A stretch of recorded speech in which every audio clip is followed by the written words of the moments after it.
Aqui o Davi mostra também esta coisa que de outra maneira temos estado a ver, a maneira como nos apropriamos das imagens, como usamos as imagens e como as imagens nos usam a nós.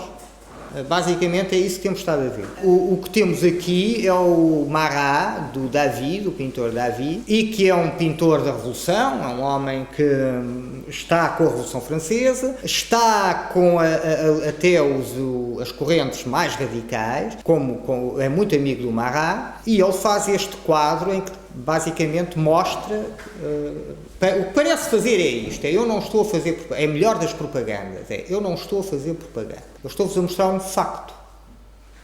E o que ele faz, então, é mostrar o Marat. Constrói aqui uma coisa inteligentíssima, poderosíssima, que eu não vos vou explicar para não perder tempo. Se quiserem ir ao blog da Arte Moderna, podem ver o que eu iria dizer aqui, basicamente.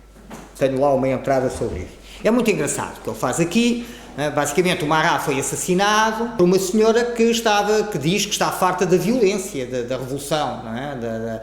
E que vai matar este monstro, este déspota.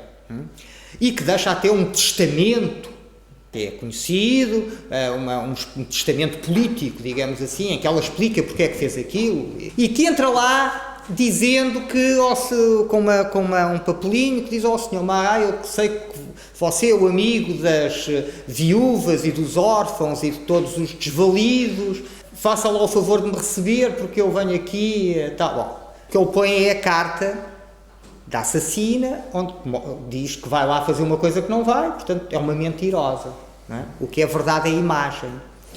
E portanto que se apresenta sem comentários, sem retórica, e que se apresenta, e reparem o que é que apresenta assim muito depressa, um homem pobre, um homem extremamente poderoso que tem, em que é que ele escreve? Num caixote, cheio de lascas, com pregos à vista, não tem uma mobília sumptuosa, como o Luís XVI, um lençol remendado.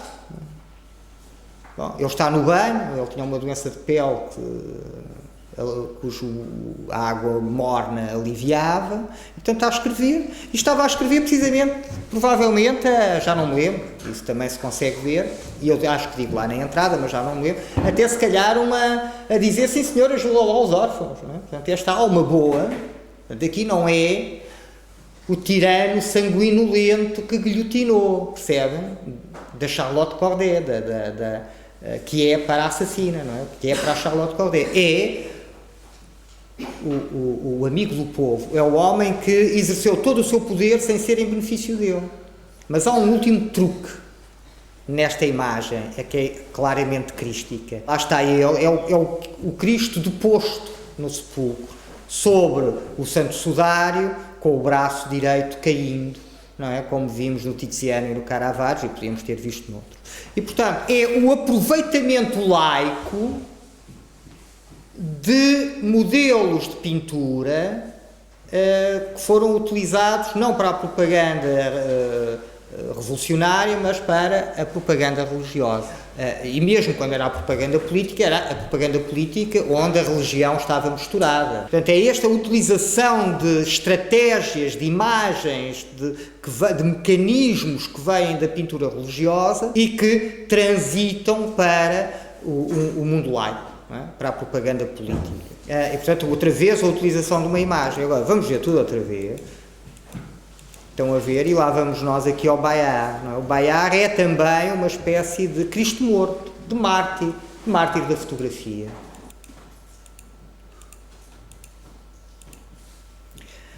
Reparem como não anda assim tão distante deste outro morto em pé, este Cristo apresentado pelo anjo, entre a morte e a vida, levantado para nós o vermos. E parece um daqueles revolucionários mortos que a gente tem de ver para perceber que, ou um bandido do Oeste, que a gente tem de ver se que é ele, que é o Dalton, ou que é, não é? Ou que é o Che Guevara, ou coisa, não é? E portanto, esse tipo, e portanto é o Manet a fazer aqui um Cristo morto com os anjos, que lembra, que eu pus aqui por piada, porque acho que é um tipo de composição muito próximo aqui do Bayard. É o morto em pé, é o morto levantado em cima do lençol. É o morto que se nos apresenta quase, não é? Que nos é apresentado, não é? E que está vertical como nós. Aqui o artista no seu estúdio. E isto tem a ver com precisamente uma outra coisa que me parece interessante nestes autorretratos e autorrepresentações, que é a maneira como o artista se representa enquanto artista. Aqui não há dúvida, outra vez o Toulouse-Lautrec no seu estúdio, não é? Portanto, é pintor no meio dos quadros, dos modelos, não é? E portanto está aqui no estúdio de pintor enquanto pintor, mas não trabalha, sem trabalhar, não é? Mãos nos bolsos. Reparem que é um universo que não anda muito longe do ateliê do pintor do Courbet, que tinha um subtítulo Alegoria Real, né, porque de alguma maneira isto é de facto uma alegoria, um emblema da pintura do Courbet, né, o que ele põe aqui é toda, digamos assim, a sociedade francesa, dos intelectuais, do Baudelaire, está aqui a ler, saturniano, lá está, ensimismado, né, cabeça baixa, né, passando por toda a gente, os camponeses, os pobrezinhos, enfim, por ali, e tendo aqui o modelo, não é? Mas como ele não está a pintar um nu, está a pintar uma paisagem, portanto está nua, não sabemos bem para quê, mas que está ali também para dizer a verdade nua e crua, como a do Essa de Queiroz, não é? O Essa de Queiroz também tem aquela estátua com uma senhora nua nos braços, né? Apenas com um véuzinho por cima que revela mais do que esconde, não é? Mas não é o Santo Sudário, e que é a tal ideia da verdade nua debaixo do manto diáfano da fantasia. E, portanto, a versão do realismo francês, do Essa de Queiroz. Portanto, lá está com a senhora nos braços. Não é? A senhora, nós sabemos hoje que era uma prostituta lisboeta, chamada Libânia. Isso aparece nas memórias de uma colega, o que dá uma outra piada à história, à estátua do Essa, porque ainda por cima voltamos a lembrar, não é? Estes altos ideais, não é, são de facto uma espécie de sublimação da sexualidade, como Jean Manet nos alertava com a sua Olímpia, não é, em meados do século XIX. Portanto, o artista aqui a trabalhar em ação, em plena ação, o homem da ação, não é? A Rosalind Krauss no fotográfico insiste muito nessa ideia de que o Pollock a pintar, fotografado pelo Namuth, é uma imagem, enfim, eu acho que ela diz mesmo que é a primeira vez que o pintor é representado a pintar, portanto em pleno trabalho. Vamos agora ver essa relação com o trabalho também do pintor, não é? Estamos aqui a ver o Pollock a pintar, e reparem como ele de facto põe o pé na tela, não é? Reparem como a tela não foi desenrolada, ele está a pintar precisamente o Autumn Rhythm, que vimos há pouco. E portanto está aqui, a tela não foi desenrolada, e portanto isto é muito engraçado, porque lá está uma atitude claramente antimaneirista, ação em vez de reflexão, a posteriori em vez de a priori, quer dizer, isto não vem tudo preparado na cabeça, vai-se fazendo e no fim logo se vê. Nós hoje sabemos que ele cortava normalmente depois de pintar, que pedia até colaboração da mulher, também era pintora, Ali Kasner, que decidia como é que pendurava isto também posteriormente, quer dizer, o cimo é este ou o cimo é este. Muitas vezes decidia depois, e portanto o que é que ficava dentro, o que é que ficava fora do quadro.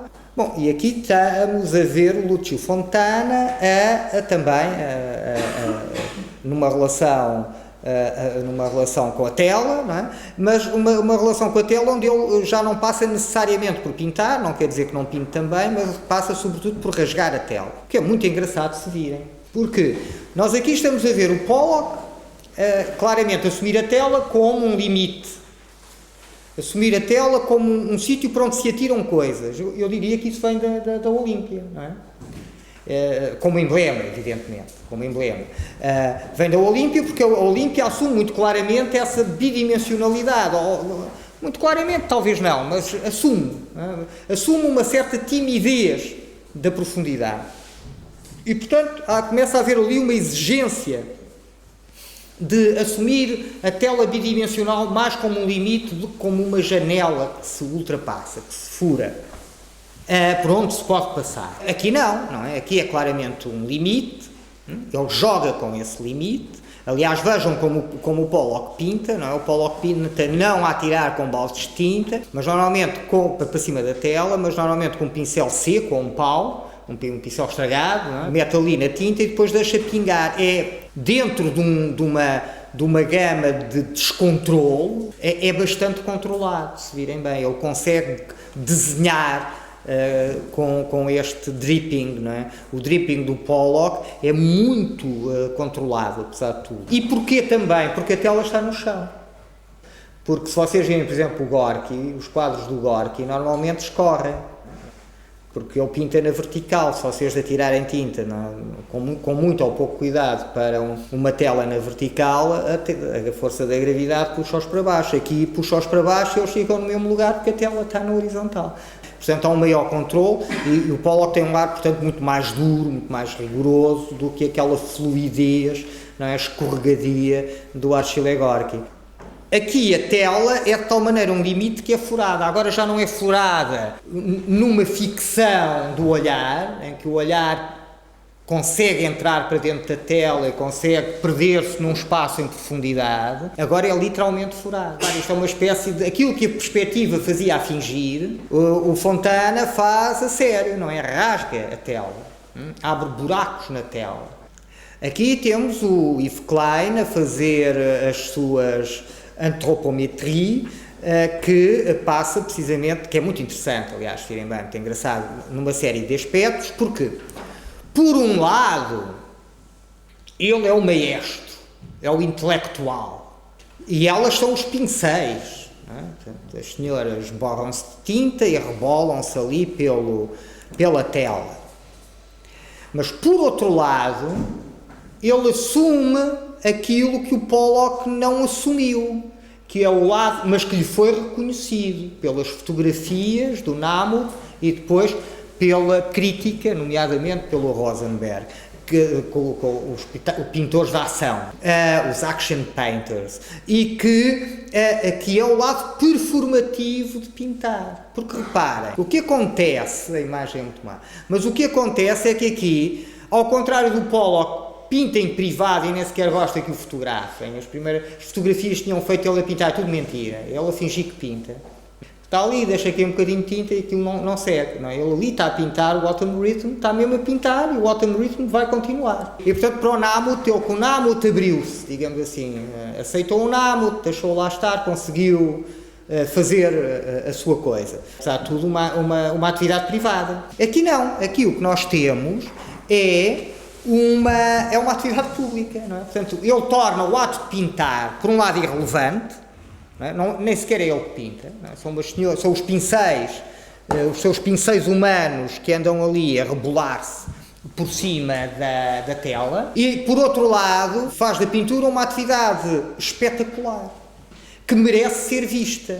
E portanto tem ali um público, tem música, estão a ver, e portanto estão ali, portanto, transforma isto numa atividade performativa, não é? Numa ação de performance, não é? Numa ação teatralizada e que de alguma maneira já estava implícita na pintura do Pollock. Aqui temos o Parmigianino, que é, digamos, a alcunha, não é? Quer dizer, parmesãozinho, um pintor do século XVI, já o tal século XVI, já maneirista, não é? Como dizem os historiadores da arte, e reparem que é um retrato num espelho convexo. Bom, nas tais sorcières que vimos, por exemplo, nos Arnolfini do Van Eyck. E o que é que... Isto é uma coisa que ele utiliza um bocado como cartão de visita, segundo parece, para ver se consegue agradar ao mecenas. E, portanto, onde mostra um grande talento de pintor e mostra-o de uma maneira pelo lado da fantasia, da imaginação e da ilusão. Quer dizer, ele arranja aqui um truque que, para além da pintura, não é? Da tinta, da cor, não é? Da mão, de como é que faz, do desenho, não é? Da perspectiva, do não sei o quê, ele mostra, bem, a perspectiva exibe, claramente, mas para além disso tudo, ele mostra aqui uma ideia, não é? Uma ideia original, digamos assim, mostrar-se como ele se vê ao espelho quando se está a pintar, transformando o quadro no próprio espelho. E o que acontece aqui é muito engraçado, porque pensando no funcionamento da imagem, percebemos que esta imagem só funciona plenamente como objeto. Um bocado como disse há bocado do Lichtenstein, por exemplo. Porque o que nós temos aqui, se eu não explicar, não se percebe o que é. Porque não temos a noção de que isto não só representa, né? E mesmo o jogo de representação aqui é muito engraçado, isto aqui não só representa uma imagem no espelho, como faz o Van Eyck, né? Vimos de manhã nos Arnolfini, como isto é verdadeiramente convexo. Quer dizer, a tela tem a forma convexa, a tela é circular, a tela é circular, aquilo que depois nos anos 60 se chama uma shaped canvas, uma tela que foi dada forma, e portanto aproximando a tela da escultura, a imagem já não é apenas a imagem na tela, mas a tela ela mesmo, o quadro todo, não apenas como suporta uma imagem que funciona como objeto. Portanto, de alguma maneira, partindo dessa reflexão sobre a shaped canvas, podemos dizer que de alguma maneira este tipo de processo objetualiza o quadro. E objetualiza o mesmo. Porquê? Porque ele imita o outro objeto, imita o objeto espelho. Representa. Portanto, o que é que nós temos aqui? É muitíssimo engraçado, porque é um objeto onde não é apenas a imagem que representa o objeto. Reparem lá, por exemplo, um quadro quadrado onde se põe uma senhora deitada na cama, bom, a imagem representa, o quadro não representa nada, não é? Podemos, enfim, dizer que remotamente não poderá ter uma espécie de referência a uma ideia de janela, qualquer coisa, bom, mas não representa uma janela, não é? Enquanto que aqui o próprio objeto representa outro objeto. É um objeto que representa um objeto, que está lá em vez de um objeto, que cria a ilusão que é um objeto, mas, em primeiro lugar, falo, precisamente, para funcionar, para o fazer, tem de o fazer presencialmente. Ou seja, nós temos de ver o objeto para percebermos o jogo, porque aqui a imagem a gente não percebe, nem percebe bem se o quadro é redondo, se não é redondo. Por exemplo, nesta imagem não se percebe bem se o quadro é redondo, ou se tem um redondo dentro de um fundo preto, etc. Bom, etc. Não é? Não percebemos que é convexo, tudo isso. Portanto, funciona inteiramente quando se põe na parede. E nós, parece-nos um espelho, só que é um espelho que não nos reflete. E aí começamos a perceber que também é um simulacro.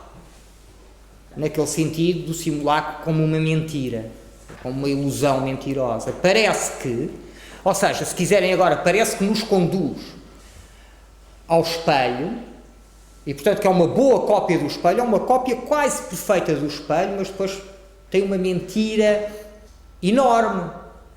É que o espelho não funciona assim. O espelho não prende uma imagem para sempre. O espelho é o mundo do transitório, do efêmero, da mudança contínua. Vocês podem dizer assim, eu agora vou ficar em frente, vou mostrar que aquele tipo não tem razão. E vou ficar aqui em frente do meu espelho e não me mexo.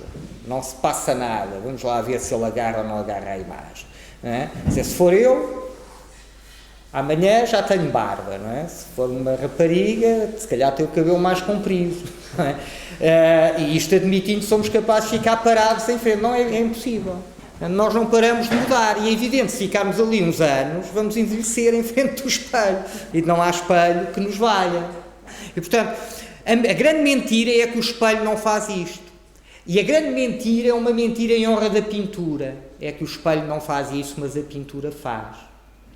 O Holanda diz isso na pintura antiga. Faz a princesa Colonna dizer isso na segunda parte da pintura antiga. Há uns diálogos. O diálogo está muito na moda depois do Renascimento, precisamente porque a Antiguidade tinha recorrido à forma do diálogo para expressar ideias.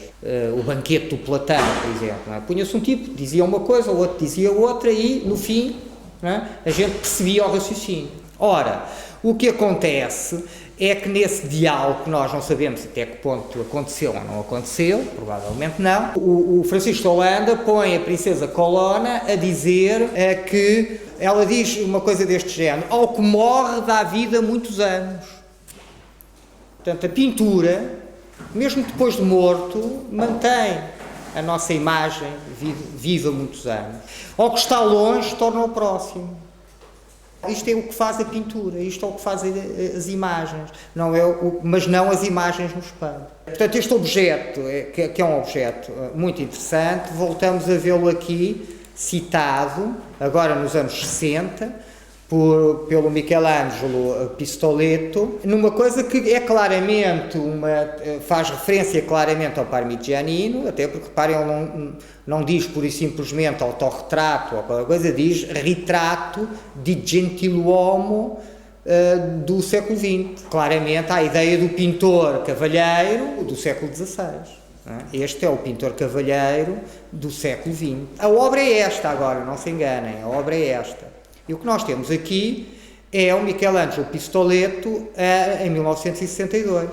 Portanto, quando ele faz isto, imprimindo uma fotografia sua, fixando uma imagem fotográfica sua, e o retrato que estão a ver agora é fotográfico, em cima de um espelho verdadeiro.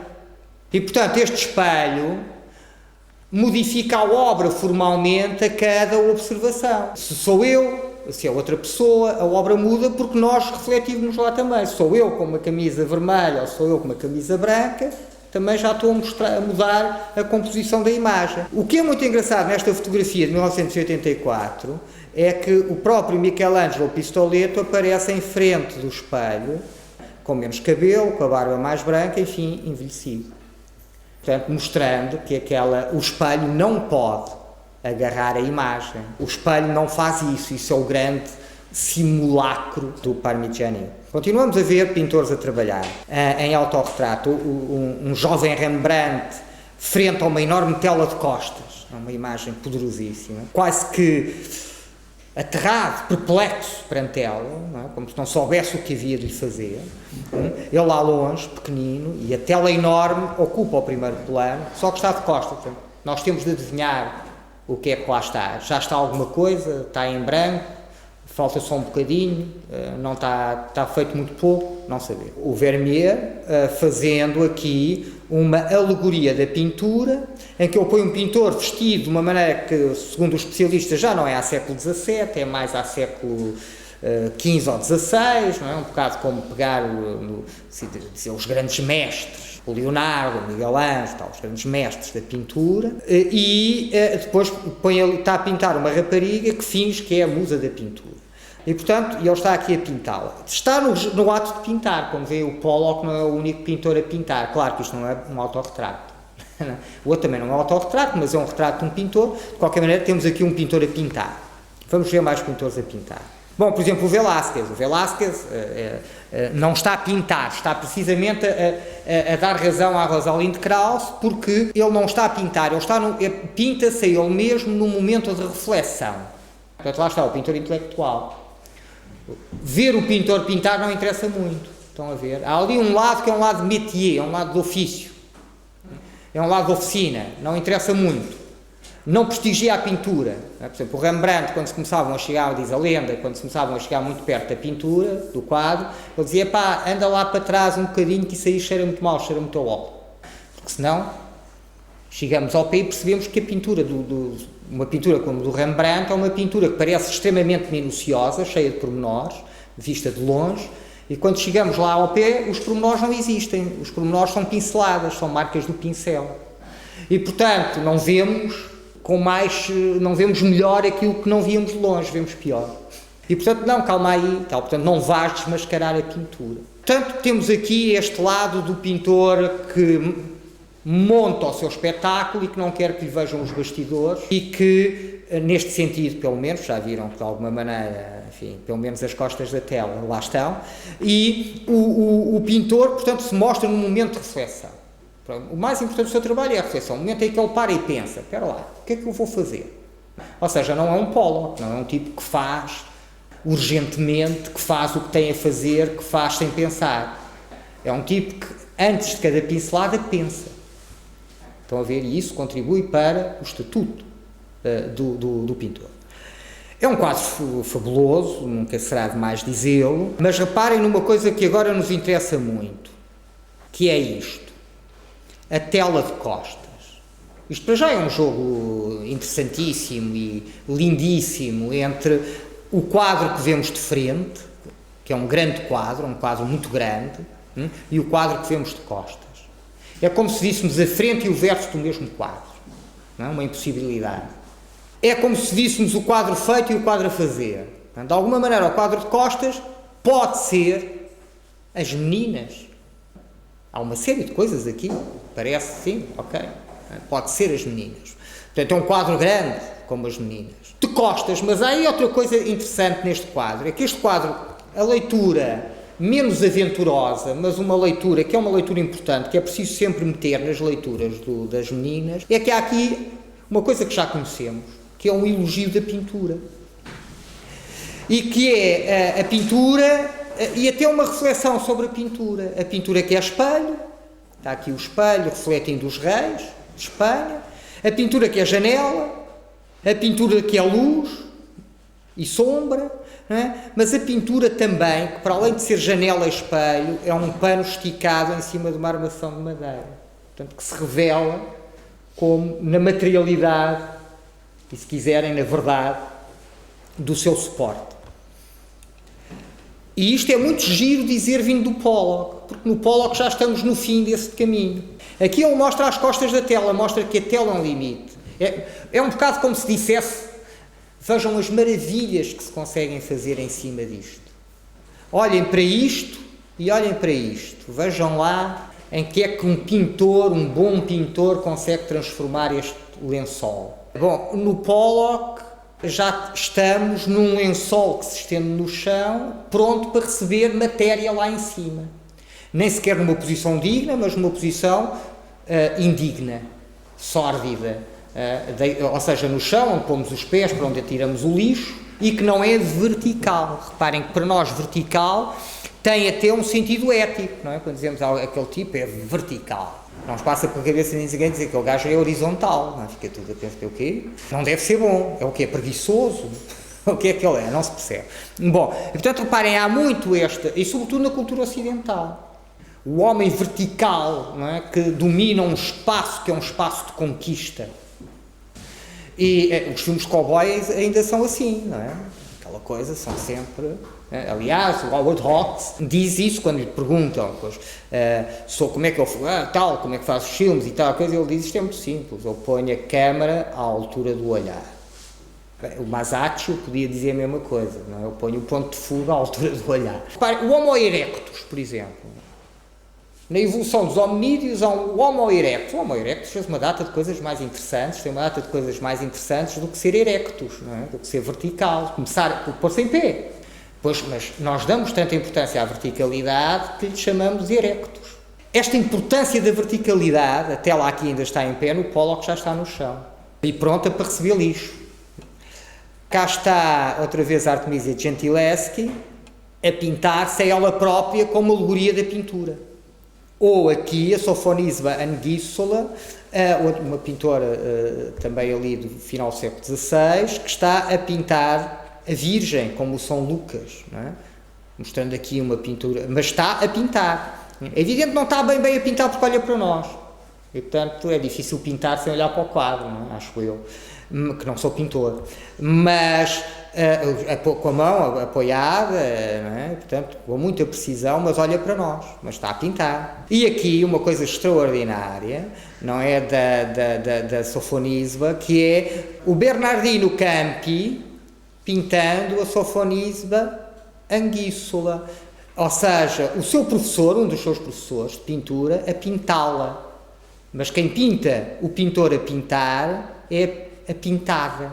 É? A Sofonisba pinta o professor dela a pintar o quê? A pintá-la a ela. Estamos aqui em meados do século XVI. Bom, e aqui temos o Chuck Close, cá está ele, o Chuck Close,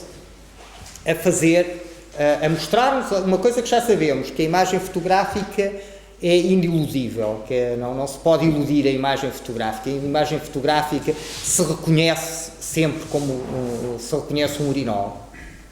E portanto, cá está, a gente olha para isto, acrílico sobre tela. Porra, se não soubéssemos, lá está, isto funciona, é uma imagem que funciona em objeto. Porque vista aqui, se eu vos dissesse fotografia de fotomaton, para, é uma fotografia que não procura ser artística, é uma fotografia banal, neutra, como a do fotomaton, que nos permite comparar a imagem com o seu referente, que nos permite comparar imagens umas com as outras e que nos permite, portanto, catalogar, registar, não é? Burocratizar a imagem. Portanto, é daí que vem este tipo de retrato. Depois, passado para uma tela de grandes dimensões e onde se joga também uma questão de identidade. Porquê? O que é isto? Quem é este tipo? Não sabemos. Não sabemos, é um tipo qualquer. Sabemos lá. Bem, hoje sabemos. É o Chuck Close, é um autorretrato. Mas, em 67, quem é que sabia quem é o Chuck Close? Não era muito provável que um tipo que não fosse um amante da pintura contemporânea, não é, que estivesse muito bem informado, chegasse ali e disse quem é que são estes tipos. Até porque ele não pinta só, ou não faz só autorretratos, ou não pinta só artistas, pinta também tipos anónimos, amigos, que ninguém sabe quem são. Pronto, entre os amigos também há, por exemplo, Philip Glass. E pronto, mas a gente olha para e sabia quem, nos anos 60 ninguém sabia quem era o Philip Glass, por exemplo. E portanto é também um problema de identidade. Estão a ver, e aqui volta-se a pôr o problema da autoria. O autor dilui-se num meio anónimo, com uma técnica anónima, numa cronologia que é precisamente uma cronologia muito importante para a teorização do autor. Em 67 o Roland Barthes publica um texto famoso que se chama A Morte do Autor, e pouco depois, 68, 69, não estou bem certo, tenho ali umas notas, não vou perder tempo a ver, percebem que entre 68 e 69 não fará grande diferença. O Michel Foucault publica também um texto sobre a mesma temática, sobre, enfim, uma reavaliação do autor. E portanto reparem, antes do meu discurso particular, mesmo do meu discurso literário, do meu livro genial, do meu, sei lá, Ulisses, ou seja o que for, há a linguagem. E assim como nós estamos a ver que o artista que faz imagens também é feito enquanto artista, enquanto fazedor de imagens e enquanto pessoa pelas imagens, que ele também faz, também a linguagem faz o meu próprio discurso. Ele fala uma linguagem ready-made, ele fala uma linguagem que me pré-existe, que eu não fiz. E, portanto, sigo a sua lógica, sigo as suas regras, sigo as suas pré-existências. Em análises como esta, não é? A autoria dilui-se. O meu discurso particular dilui-se. Eu sou mais falado pela língua do que falo a língua, digamos assim. E, portanto, reparem, há aqui uma diluição da autoria, como aqui. O autor e a sua imagem diluem-se num contínuo de uma multiplicidade de imagens produzidas automaticamente, como no fotomaton, e que gera identidade e anonimato. Reparem, o fotomaton é, por excelência, se vocês ainda hoje puserem no Google a fotografia de BI, há de vos aparecer uma data de coisas, dizer fotomaton, não sei o quê, ou então fotografias do mesmo género, não é? Portanto, reparem, há aqui claramente, portanto, por um lado, isto é o tipo de fotografia que nos identifica legalmente até, não é? Portanto, no bilhete de identidade, mas ao mesmo tempo é o mais anónimo dos retratos. Quer dizer, se eu não tiver o nome por baixo e não tiver aquilo colado no BI, se eu encontrar aquilo numa cabine de fotomaton, não é? Como naquele filme da... Como é que se chama a rapariga? Da Amélie, não é? Uma coisa assim, não é? Que há um personagem, ou é ela, já não me lembro bem, que encontra fotografias. Bom, o fotógrafo fotografando-se, a presença da fotografia no retrato é muito engraçado, e como o retrato, de alguma maneira, como o retrato fotográfico se torna, de alguma maneira, o paradigma, não é? do retrato em si mesmo. Nós hoje, quando dizemos tirar o retrato, vou tirar o retrato, não é? Se calhar hoje já nem se diz tirar o retrato, mas um tipo de dizer tirar o retrato, quem é que pensa que ele vai pousar para um pintor? Não é? Eu não pensava. Assim, vou tirar o retrato. O que é que vais fazer? Tirar o retrato. Pronto, ok. Vai um fotógrafo tirar o retrato. Cá está, outra vez a passagem do tempo. O Chuck Close, aqui no seu estúdio, outra vez o artista no seu estúdio, não é um autorretrato. Aqui com precisamente um grande retrato do Philip Glass, não é? Pelo Chuck Close, claramente de origem fotográfica, mas pronto, passou o tempo também. Não é? Eu tive para vos mostrar um retrato dos anos 60 de Philip Glass, mas achei que não valia a pena. Portanto, é muito engraçado. E cá está o próprio Chuck Close, como vêem, coitado, está de cadeira de rodas e não sei o quê, agora já não é aquele jovem desafiador de cabelo comprido e cigarro um bocado à Pollock, não é? O Pollock aparece nas revistas, com o cigarro assim ao canto da boca e vestido todo de ganga, não é? Parece um cowboy. Cá está ele com este ar assim, tipo, o que é que tu queres, não é? Não, agora já é o senhor velhote, de cadeira de rodas, e aparece aqui, outra vez, num processo oriundo da fotografia, apesar de ser óleo sobre tela, agora melhor ainda, já não é acrílico, é o óleo mesmo, estão a ver? É como o Van Eyck, não tinha acrílicos, o Van Eyck, os acrílicos são uma coisa dos anos 60, e que é feito de pequenos quadrinhos abstratos, reparem, isto é um olho, estão a ver? Isto é um olho, creio que este, talvez, não sei, mas é um olho. Estão a ver?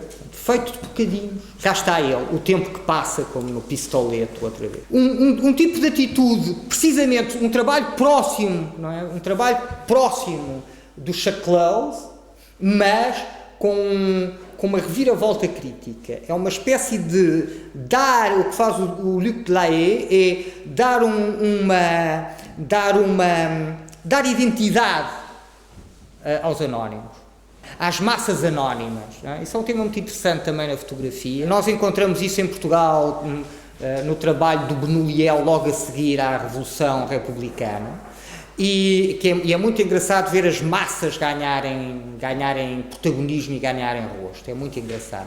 Quando ele mostra na ilustração portuguesa, ou quando a ilustração mostra fotografias dele, as tropas revolucionárias que passam, e na outra a multidão que fica a olhar, mas que depois interage com a máquina, é muito engraçado, interage com a máquina, olham para a máquina, dizem-lhe adeus e tal, um miúdo que se abana todo e fica desfocado, evidentemente. Portanto, é muito engraçado na fotografia, esta maneira como há por um lado, por vezes encontramos a máxima indiferença a essas massas anónimas, mesmo por vezes uma utilização quase cruel até da sua dor e da sua morte, veremos alguns desses casos, e depois vemos emergir ocasionalmente essa tentativa de identificar, de individualizar, de personalizar daquilo que já não é bem uma massa indiferenciada. E é isso que faz o Luc Delayet, é muito engraçado. Isto é um trabalho de 1996 que eu publiquei em livro, que se chama Portrait eu não pus pôr essa barra porque não se pode dar nomes com isso, não é? Nem no Mac, que é mais tolerante do que os PC, e portanto o que ele faz é um projeto que incluiu fotomatons da região de Paris num determinado período de tempo e que depois aquele dá nome, aquele identifica, aquele dá uma identidade. É um projeto semelhante ao que faz o Zé Luís Neto, com este projeto 22.474, que ele mostrou pela primeira vez, creio eu, no CCB em 2000, creio eu, ou então no Museu de Fotografia do Porto, não tenho a certeza, mas creio que foi. Eu pus isto aqui e devo ter-me documentado. Não é muito importante, de qualquer maneira, porque é por aqui. A fotografia que estão a ver é que é uma fotografia de quando ele apresenta isto em Évora em 2007. Estou aqui a ver o Neto, depois as fotografias atrás. Eu escolhi esta, eu tenho umas fotografias porreiras que fiz do livro, mas ele publicou isto em livro também, mas escanei, bestial, coisas enormes, que não sei, mas pensei, não se percebe nada. Né? E é muito mais giro ver isto assim montado, para perceber o que é que ele fez com isto. E é a mesma coisa. Ele aqui, sem nomear, o que o Zé Luís Neto faz é dar uma identidade, é dar pelo menos uma individualidade, tornar indivíduos estes tipos anónimos que sabem quem são os presos da penitenciária de Lisboa. Eram obrigados a andar de capuz, e isto é o dia em que a República lhes tira o capuz. Não é? Vai lá o ministro, aquele aparato da treta do costume, e fazem uma cerimónia e lá está o Benoliel, o Joshua Benoliel, tiram uma fotografia com eles todos de capuz ainda, num anfiteatro da penitenciária, que é uma espécie de máquina de vigilância daquelas que fala o Foucault no Surveiller et Punir, panóptico como à Bentham, não é? É uma coisa que tem uma vigia no meio e que depois se espalha, não é? Para e tudo está sempre a ser visto. E, portanto, num anfiteatro, então, com o capuz, que era uma coisa que preocupava muito, vieram umas senhoras inglesas e tudo, dizem, coitadinhos dos presos em Portugal, aquelas coisas. Bom, e agora sem capuz. Não é? O que é muito engraçado é o Neto faz isto, não é? Pega nestas imagenzinhas que aqui são um grupo, não é? São uma massa indistinta, sem individualidade, com o capuz, parecem todos iguais, e faz fotografias ele, com aquele processo, enfim, de muito paciente, muito sapiente, não é, do Zé Luís Neto, faz estas impressões destas imagens, mas individualizando cada uma destas imagens. Não é? E o que é surpreendente, quando a gente vê isto em livro que funciona também, o que é surpreendente é que cada um deles tem, de facto, características próprias, apesar de terem todos com o saco enfiado na cabeça. Mas, apesar de tudo, nós quase que adivinhamos expressões, ou construímos ou ficcionamos expressões, ficcionamos rostos, estão a ver? E, portanto, o que se salienta daqui é a individualidade de cada um daqueles elementos, daquela massa anónima, que os mecanismos de controlo e de constrangimento da sociedade transformaram nestas figuras encapuçadas. Outra vez, o artista representando-se a ele mesmo, veremos provavelmente esta imagem outra vez, uma imagem dos anos 70, feita com uma Polaroid do Lucas Samaras, um artista americano que trabalha muito com a fotografia, e provavelmente veremos não só esta imagem, mas uma outra, trabalha muito com a fotografia, aqui utiliza a Polaroid para aparecer duas vezes, ele aparece duas vezes. E lá está, estamos aqui claramente num período de não reverência, não é? Pelo artista, pelo autor. Aparece nu, aparece dividido, e isto é muito interessante para o retrato, porque precisamente uma coisa que o retrato procura, vocês encontram isso até nas teorias próximas do classicismo, digamos assim, não necessariamente clássicas, mas próximas do classicismo, vocês encontram isso, a ideia de que o retrato escolhe naquela multiplicidade que nós somos, não é necessariamente ainda uma multiplicidade psicanalítica, digamos assim, não é uma questão de haver um inconsciente, e portanto não é essa espécie de sujeito múltiplo, mas a multiplicidade que tem a ver, por exemplo, com nós mudarmos de humor, não é? Estávamos bem dispostos, agora já não estamos. De termos, portanto, uma série de coisas lá dentro que se mostram fugazmente no rosto. E como é que o retratista apanha isso? Estão a ver? A multiplicidade está muito ligada, digamos assim, à teorização do retrato. Aqui temos outra vez uma representação do artista na sua intimidade. Aqui começa a haver alguma intimidade, tipo está nu, não é? Não é normal em público mostrarmos o rabo. As cuecas já começa a ser, mas o rabo ainda não. E aqui temos o Kokoschka na cama com a amante, com a Alma Mahler, a mulher do Gustav Mahler, e fazendo uma imagem que vem muito do simbolismo dos amantes que enfrentam a tempestade.